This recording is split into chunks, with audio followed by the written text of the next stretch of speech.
نحمدہ ونصلی علی رسولہ الکریم۔ آج میں آپ کے سامنے چند باتیں وہ عرض کروں گا کہ اکثر ساتھی قربانی کے جانور خرید رہے ہیں، پوچھ بھی رہے ہیں کہ کیسے ہم جانور خریدیں۔ تو اس موضوع پر میں ایک دو باتیں پہلے عرض کر دوں کہ جب بھی ہم قربانی کا جانور خریدیں تو اس میں نیت ہماری درست ہونی چاہیے۔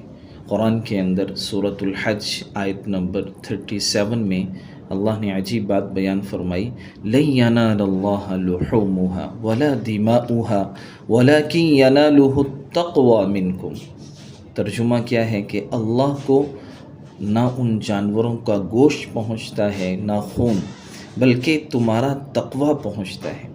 تو یہ آیت ہمیں یہ بتاتی ہے کہ جانور خریدتے وقت ہماری نیت خالص ہو، اللہ کی رضا کی ہو، ریاکاری کے دکھاوے کہ میں بڑا جانور لایا ہوں، مقابلے کی نہ ہو کہ میرا جانور دوسروں سے بڑا ہے۔ اور دوسری بات یہ ہے کہ جب بھی آپ جانور خریدنے قربانی کے لیے جا رہے ہیں تو وہ آپ کا مال جس سے آپ خریدیں حلال اور پاک مال سے خریدیں۔ اللہ کے نبی نے فرمایا ان اللہ طیب لا يقبل الا طیبا، اللہ پاک ہیں، پاک مال ہی کو قبول فرماتے ہیں۔ تو قربانی کا جانور حلال کمائی سے خریدا جائے، حرام یا مشکوک مال سے نہیں۔ اور جانور جو آپ خریدنے لگے ہیں اس جانور کے اندر کوئی عیب نہ ہو۔ بعض دفعہ ساتھی خرید لاتے ہیں، بعد میں پوچھتے ہیں، پھر انہیں وہ بیچنا پڑتا ہے، مشکل ہو جاتی ہے، نقصان ہو جاتا ہے۔ اللہ کے نبی نے خود ترمذی کی حدیث مبارکہ ہے، آپ نے فرمایا اربعون لا تجوز فی الاضاحی، 4 قسم کے جانور قربانی کے لیے جائز نہیں۔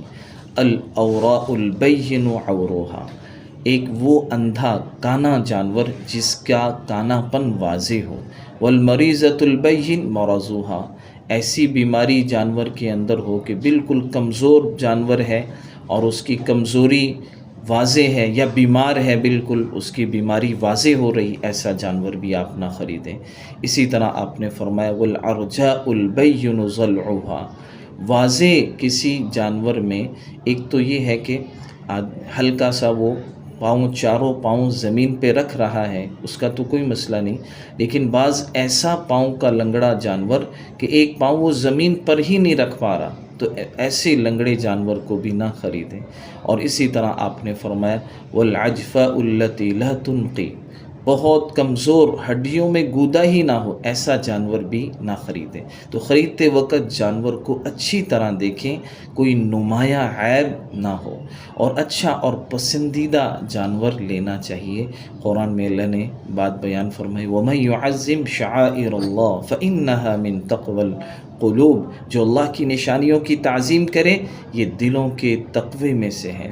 تو قربانی کے لیے اچھا، صحت مند، خوبصورت جانور لینا افضل ہے، اور جانور لینے کے بعد اس کے ساتھ حسن سلوک بھی کرنا ہے۔ اللہ کے نبی نے فَإِنَّ اللَّهَ كَتَبَ الْإِحْسَانَ عَلَى كُلِّ شَيْءٍ، اللہ نے ہر چیز میں احسان کو لازم کیا ہے۔